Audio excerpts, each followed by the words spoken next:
أعوذ بالله من الشيطان الرجيم.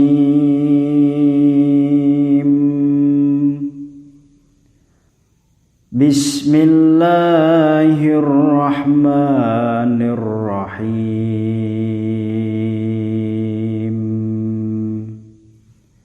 Amma ba'du, para bapak, para ibu, sederek sedaya hadirin jamaah Masjid Al-Hidayah,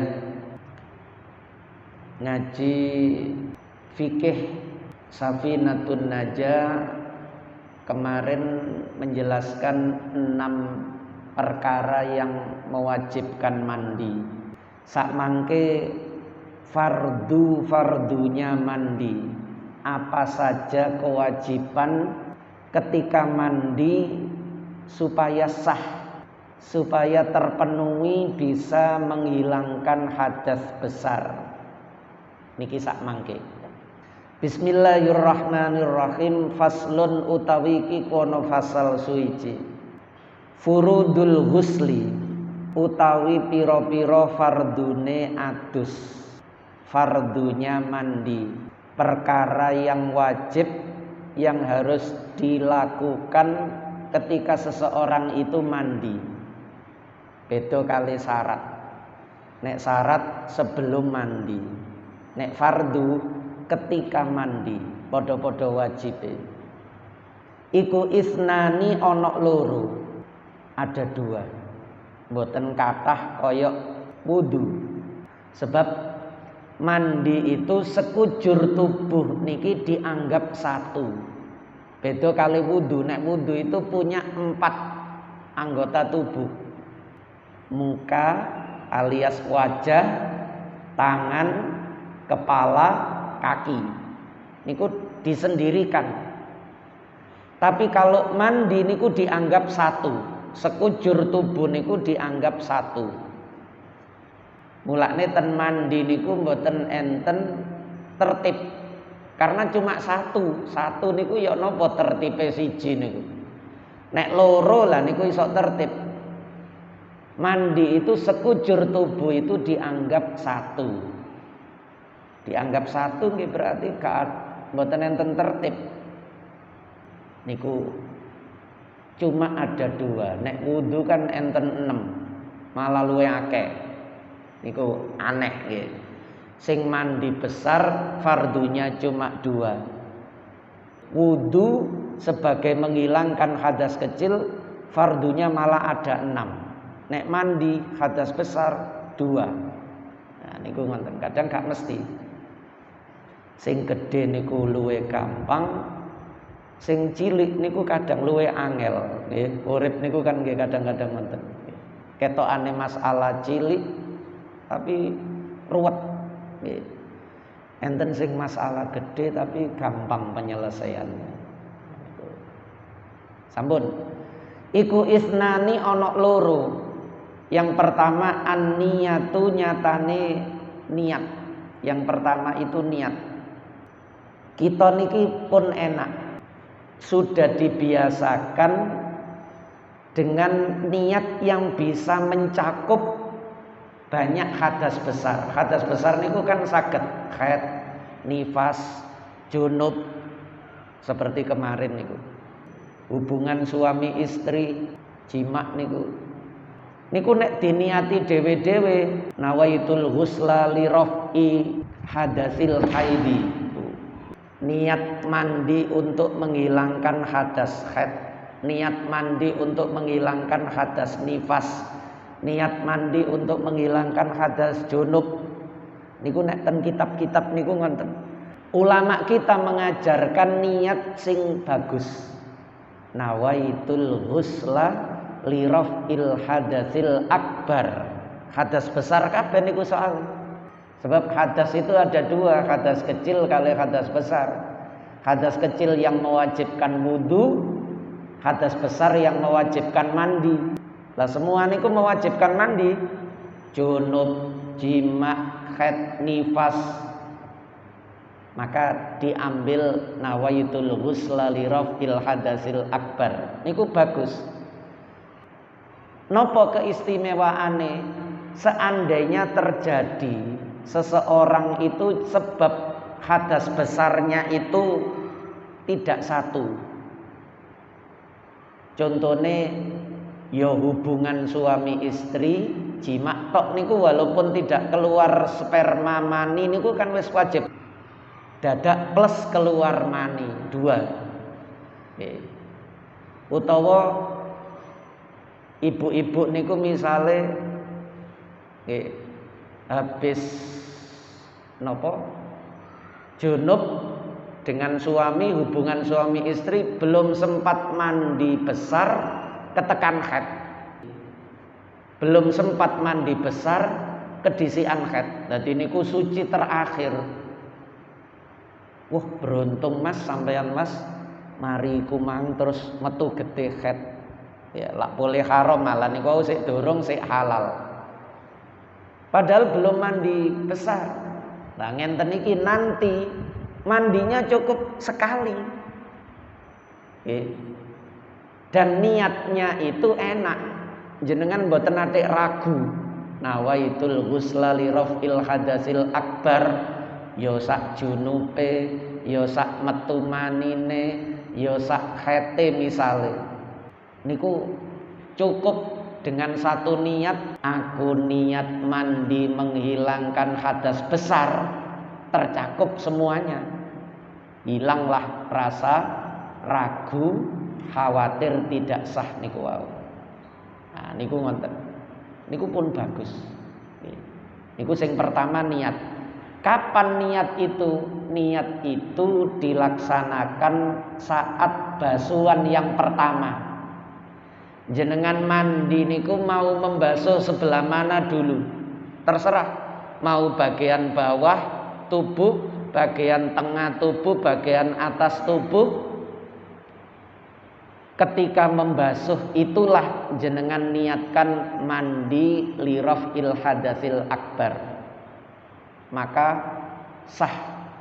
Tapi nek jenengan belum niat menghilangkan hadas besar, jegar jegur banyune wis entek akeh nggih, baru niat. Lho, aku mangadu sapa iki kok durung niat. Maka membasuh air ke tubuh meskipun menghabiskan air yang banyak tadi itu tidak dihitung mandi menghilangkan hadas besar. Nggih, awake wis teles kabeh tapi niku durung sah dikatakan menghilangkan hadas besar karena belum ada niatnya. Niku innamal a'malu binniyat niku ten mriku. Amal itu tergantung niatnya. Lah mboten niat menghilangkan hadas besar ya berarti menjadi mandi biasa. Sebab mandi itu ada 2. Ada mandi sebagai kebiasaan kita sehari-hari. Ada mandi itu niat ibadah, yaitu menghilangkan hadas besar. Yang sah dikatakan menghilangkan hadas besar itu kalau ada niat ibadah ini tadi, lirafil hadasil akbar niki wau. Jadi niku fungsinya niat itu diantaranya adalah membedakan mana yang ibadah dan mana yang bukan ibadah. Mandi kebiasaan niku ya mboten ibadah. Pun niku jenenge niat. Adapun melafatkan niku membunyikan, menyuarakan nawaitul ghusla ngoten niku.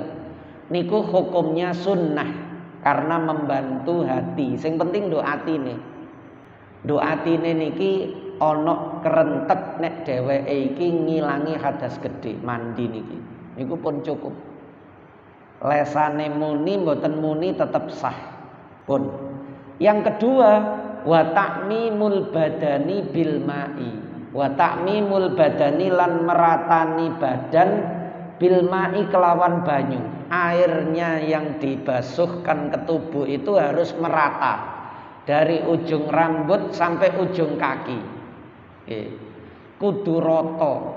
Tidak boleh ada bagian tubuh kita yang luar tidak terbasuh oleh air.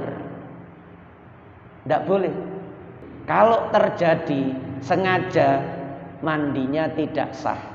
Kalau mandinya tidak sah, terus digawe sholatnya nggih mboten sah. Padahal nek sholatnya mboten sah, dianggap belum sholat, berarti meninggalkan kewajiban dosa. Mulane terus Sayyidina Ali niku man taraka maudhi'a sya'aratin fa'alallahu yaumal qiyamati hakadha. Siapa yang sengaja meninggalkan satu basuhan di rambut dengan sengaja, maka nanti di hari kiamat Allah akan memberikan hukuman begini. Loh, kok dihukum? Ya karena dengan tidak sahnya mandi itu karena ada anggota tubuh yang tidak dibasuh, hadas besarnya belum hilang. Kalau hadas besarnya belum hilang, sholatnya tidak sah. Nek sholatnya mboten sah berarti belum melakukan kewajiban. Lah dosa, ngene ku nggarai disiksa. Semenjak saat itu Sayyidina Ali niku rambutnya mboten tahu gondrong. Rambutnya niku cepak supaya nek mandi niku gampang, membasuhnya itu mudah. Tapi nek rambutnya panjang, nah ibu-ibu niku biasanya niku kan lama, mandinya harus lama niku karena jangan sampai ada satu helai rambut yang belum terbasuh. Sampun niku fardunya mandi ada dua, satu niat, dua meratakan air ke sekujur tubuh. Sing bagian dalam mboten wajib. Dalam mulut, dalam telinga, termasuk dalam hidung niki. Bulu hidung bagian dalam niku mboten wajib dibasuh. Sunnah wonten mawon dihirup air ke dalam hidung seperti wudu niku di dalam mandi juga sunnah. Tapi tidak wajib. Karena niku dianggap bagian dalam tubuh. Sementara yang wajib dibasuh ketika mandi itu bagian luar. Jadi mboten sing angel nemen niku mboten karena bagian dalam tidak diwajibkan. Sampun. Faslun utawi iki kono fasal suwiji. Nggih. Surutul wudu'i utawi pira-pira syarate wudu. Niki syarat. Berarti sebelum wudu sudah harus terpenuhi. Beda dengan fardu wudu yang 6 kemarin niko. Nek niku di dalam pelaksanaan. Nek niki sebelum pelaksanaan syarat-syarat ini harus sudah terpenuhi. Utawi pira-pira syarate wudu iku asyaratun ana 10. Yang pertama al-islamu. Suwiji iku nyatane Islam. Islam itu berarti kalau ada orang sebelum masuk Islam dia wudu, maka wudunya itu belum sah.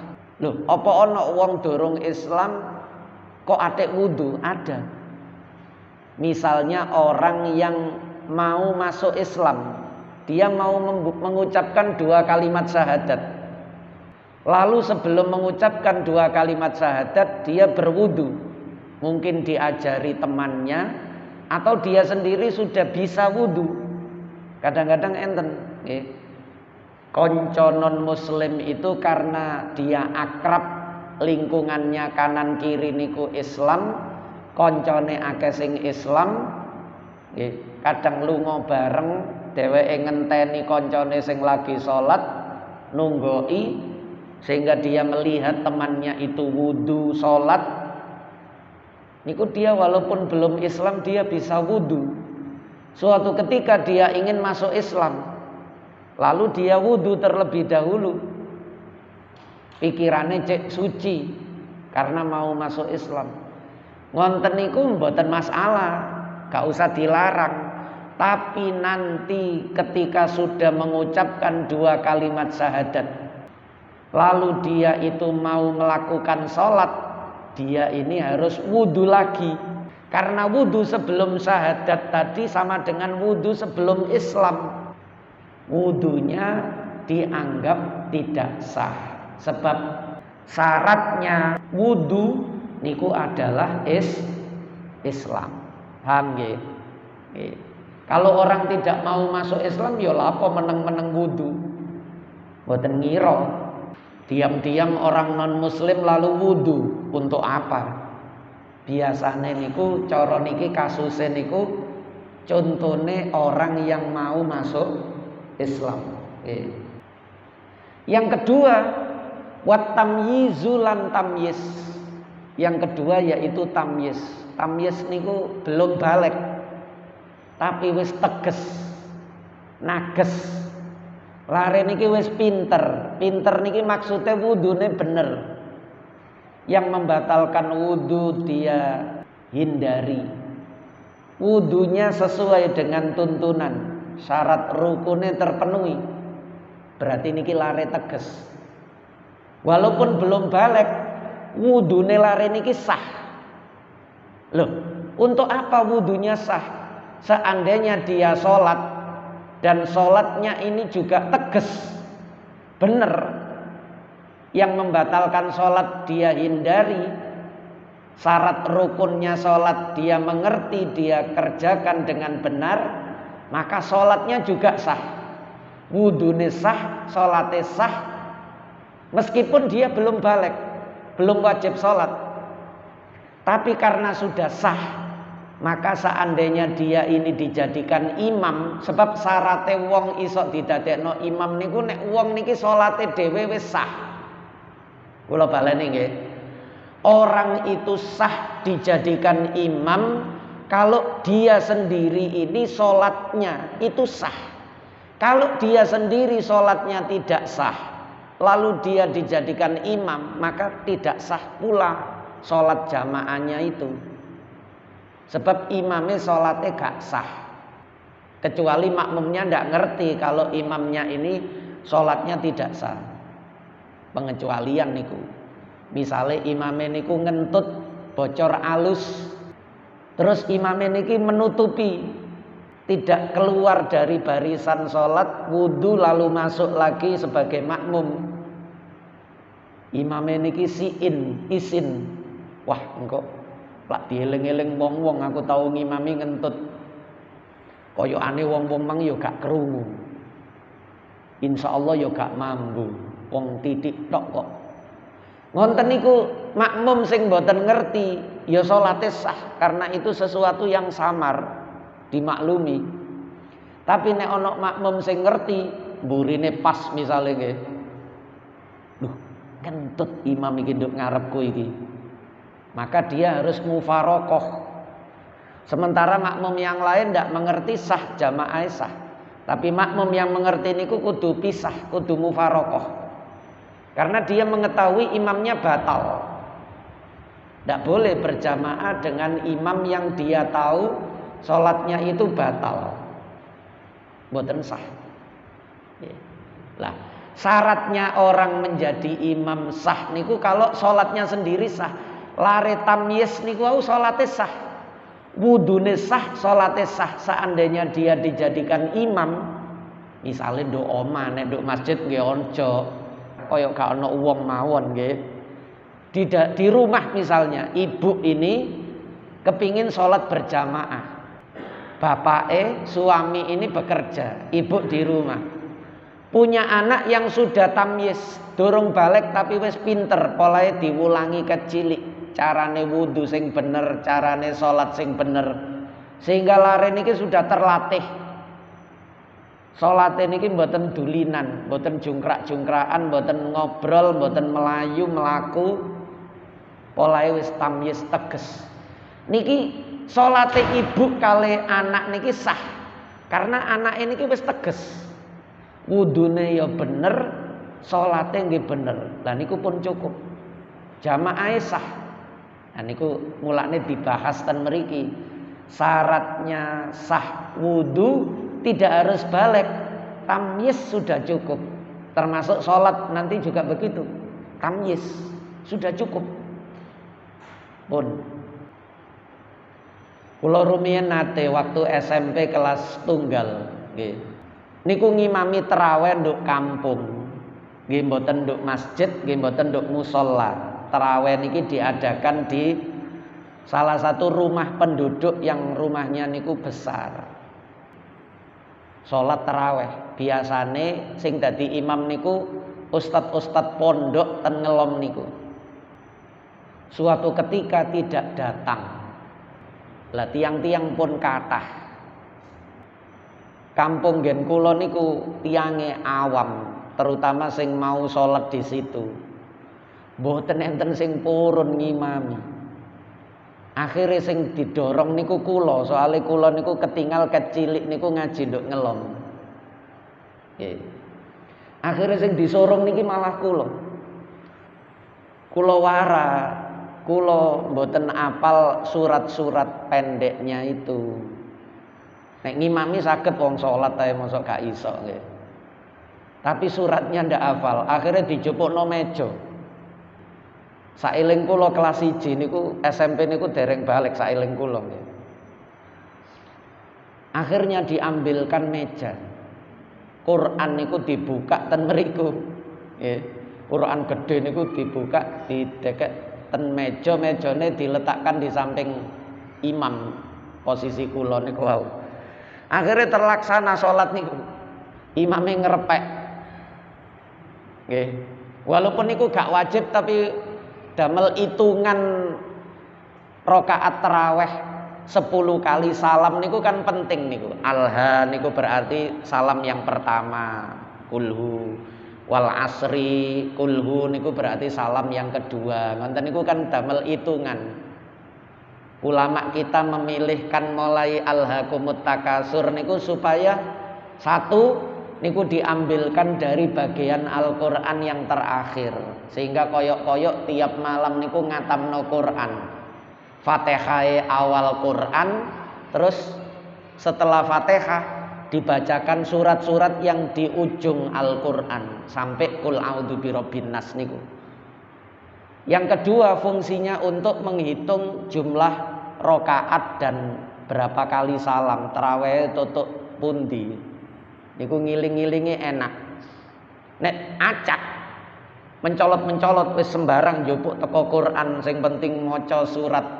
Niku nggih mboten masalah, tapi engko kesulitan oleh piro iki yo. Nah niku ulama kita niku pinter ngoten niku. Nggih. Sebab kadang Bilal niku ya diwolak-walik, kadang Bilal tarawih niku mboten sami. Nggih. Fadlam minallahi ta'ala niku tutuk rakaat piro niku kadang diwolak-walik. Nggih niku surat pendek itu yang menjadi acuan. Nah niku nggih sah soalé pun teges wis ngerti sing batalno salat niku napa. Waktu niku nek mboten purun ya gak sida tarawih, wong-wong mulih malih. Nggih niku terjadi ngonten niku terjadi. Mulane alhamdulillah ten lingkungan jenengan atau sekarang niku wong sing ngerti niku tambah kathah. Nggih. Niku alhamdulillah. Wong ngaji niku tambah kathah, wong ngerti niku tambah kathah. Sehingga ndak menemui kesulitan-kesulitan seperti yang saya ceritakan tadi niku. Niku nek kula mboten purun ya buyar mulih malih tiang-tiang wis gak ono sing gelem dadi imam. Sing kathah ibu-ibu, sing jaler paling tiang pinten mboten kathah. Niku mboten enten sing purun. Soalnya nek mboten kulino niku yo mboten pede maca banter bismillah, Fatihah, surat niku ndredeg kabeh wonten nggih. Lah kula ndredeg ya pantes saya wong sik cilik. Yang ketiga wannaqa ulan bersih, tidak dalam kondisi keluar darah. Anil haidi saking haid, wan nifasi lan saking nifas. Niki yang ketiga dijadikan satu. Bersih dari haid dan nifas. Maksudnya ya napa? Nek sik metu getih. Metu getih nggih kaya keterangan wingi niku. Salah satu dari 5 warna darah ini ndak ada. Hitam, merah, coklat, kuning, keruh atau abu-abu. Salah satu dari 5 ini tidak ada, berarti mampet. Yaitu dengan cara jongkok, terus ditemplei kapas atau tisu atau kain nopo sing putih atau kertas juga boleh sing sifatnya menyerap. Sambil jongkok ditempelno kok bersih, berarti niku pun suci. Nek wis khete 24 jam. Mulane syaratnya niku nakok. Di dalam khet niku ada istilah nakok, ada istilah suci. Suci niku tuhurun. Ada istilah nakok, ada istilah tuhur.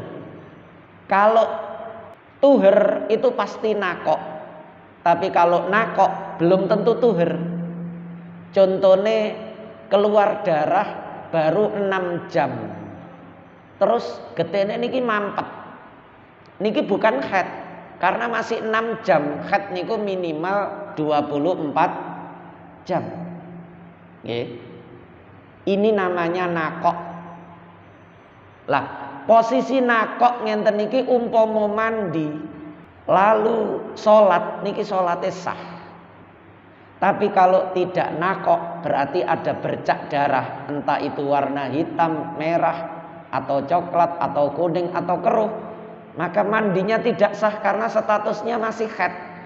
Wong buktine sik metu gete, berarti statusnya khed. Kalau statusnya khed terus mandi menghilangkan hadas besar, wong masih khed kok menghilangkan hadas. Menghilangkan hadas besar khed itu kalau khednya sudah berhenti. Nah niku mulane syarat yang keempat. Syarat yang ketiga,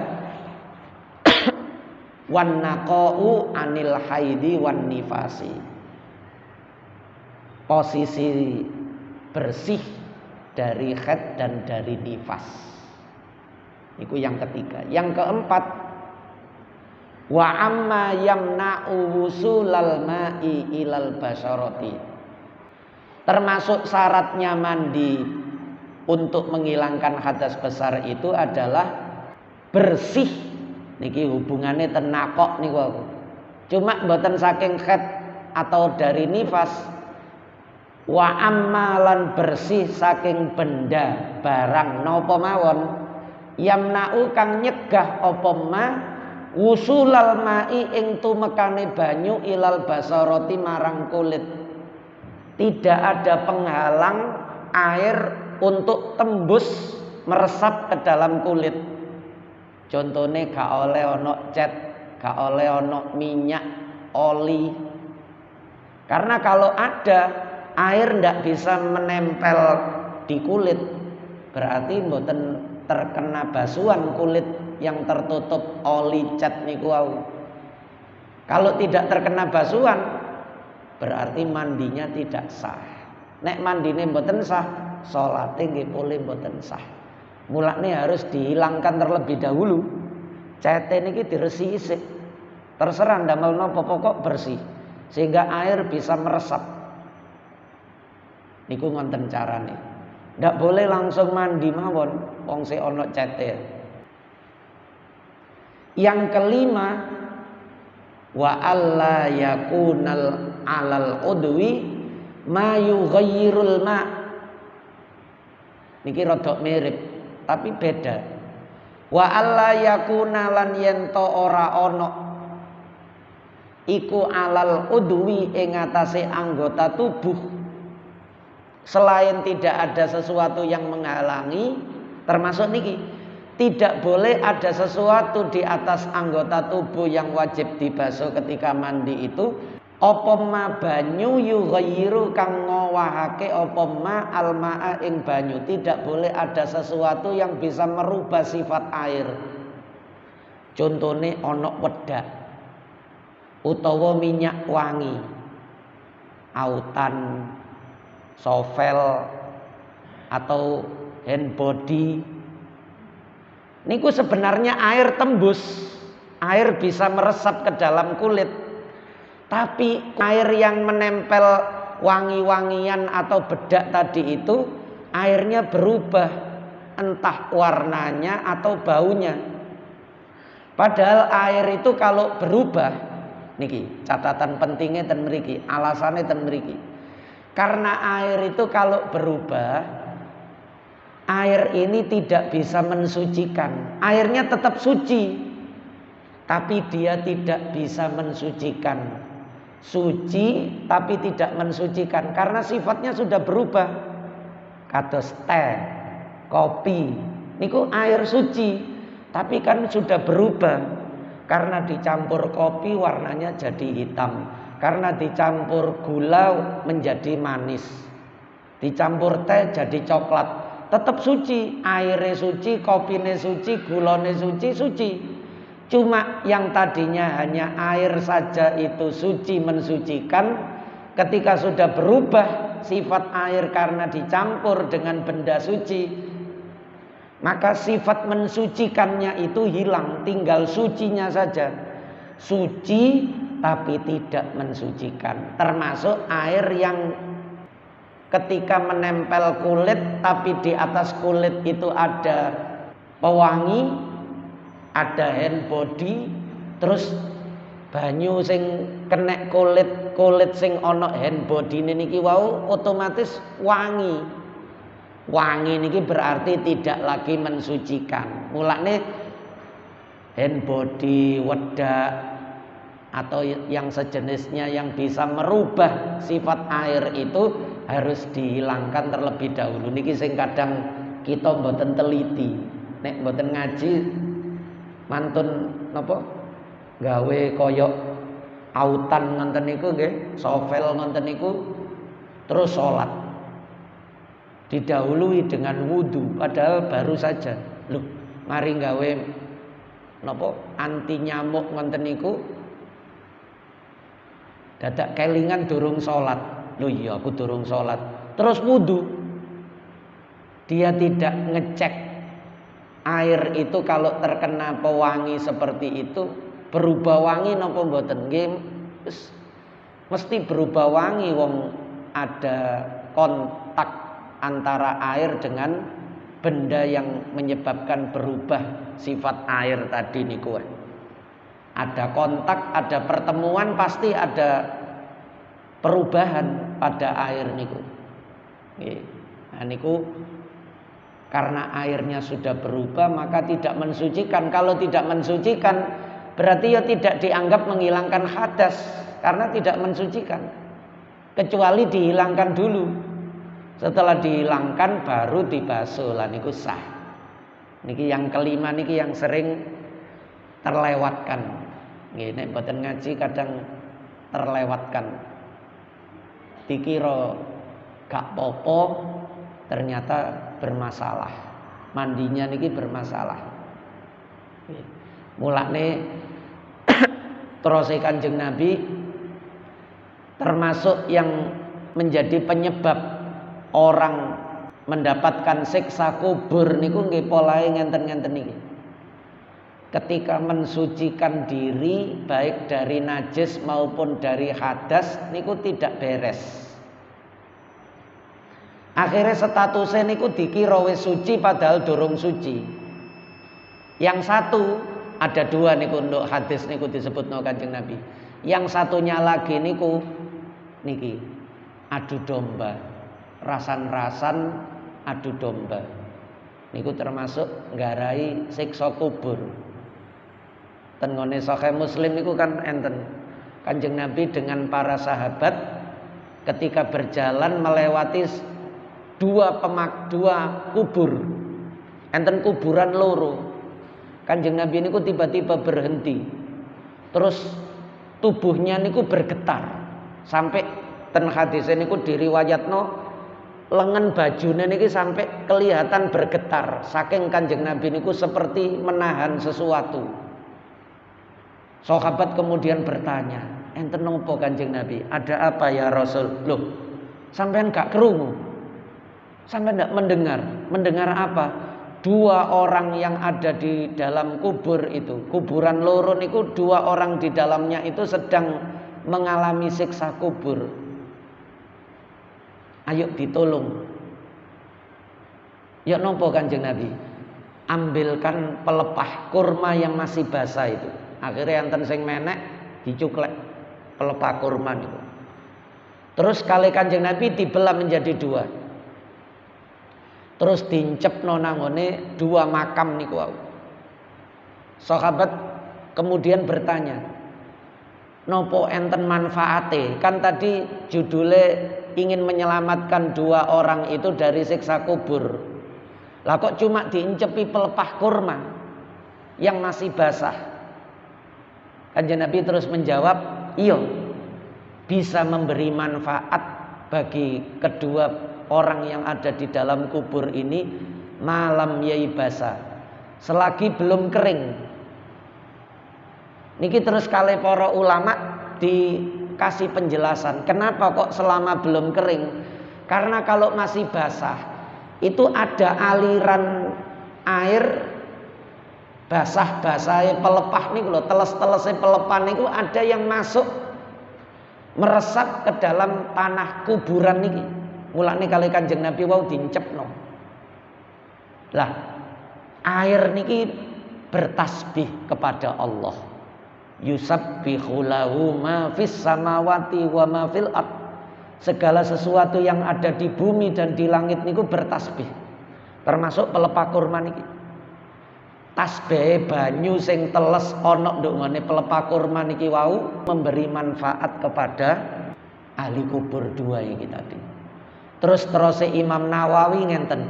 Lah nek tasbih pelepah kurma nggih isok ngekei manfaat nangone mayit, apalagi kalau yang membaca tasbih subhanallah wa bihamdihi subhanallahil azim itu orang mukmin, manusia punya akal, beriman. Kira-kira isok ngekei manfaat napa mboten? Ya mesti ngekei manfaat, wong menungso niku luwih utama, luwih istimewa daripada pelepah kurma kok. Nah, niku mulane pun nanti mamang doa, zikir, tasbih termasuk yang kita hadiahkan kepada mayit niku memberi manfaat. Sebab pelepah kurma saja ketika ditancapkan Kanjeng Nabi ditanya, napa niki ngekei manfaat? Ngekei manfaat selama belum kering. Lah wong Jawa niku pinter. Mboten pelepah kurma. Kula ningali ada dua. Cuma wong biyen sing siji niku. Wong biyen niku maesane teko kayu. Maesan kayu niku nek teles niku yo ada aliran air yang meresap sampai kering. Apalagi terus kena banyu udan. Luwe awet. Nemplek nduk maesan. Yang kedua, enten sing dikai kendi. Kendine diisi banyu, nggih. Niku nek kula angen-angen eling hadis iki paling maksude ngono. Sebab kendi sing teles polahe nduk jerone ana banyu niku meresap ke bawah niku kaya pelepah kurma niku. Nah niku mulane pun kesusu nyalahno. Kaya apa sih kendi barang ditekek kuburan. Niku bisa jadi niatnya seperti itu. Nek zaman Kanjeng Nabi pelepah kurma, sakniki yo kendi niku dikai banyu niku. Kirangan biasane kuburane sinten ngoten sing dikai kendi ngoten. Enten sing dikai gedebok nggih. Wong Jawa niku. Pun wong Jawa niku sak badane Wali Songo niku kata-katae amaliae niku ketuntun. Tapi nek sadurunge zaman Wali Songo niku mboten ketuntun. Nek pasca Wali Songo niku ketuntun. Para wali biyen niku merhatekno betul. Sing gak bener niku ditotoi nggar titik diilangi. Diganti sing enten tuntunane walaupun khas Jawa, tidak menghilangkan sisi Jawa tapi juga tidak bertentangan dengan syariat. Niku istimewa wali-wali Songo biyen ngoten. Sampun. Yang ke-6 sampai ke-10 besok mawon pertemuan yang akan datang. Wallahu a'lamu bissawab. Al-Fatihah. A'udzubillahi minasyaitonir rajim. Bismillah.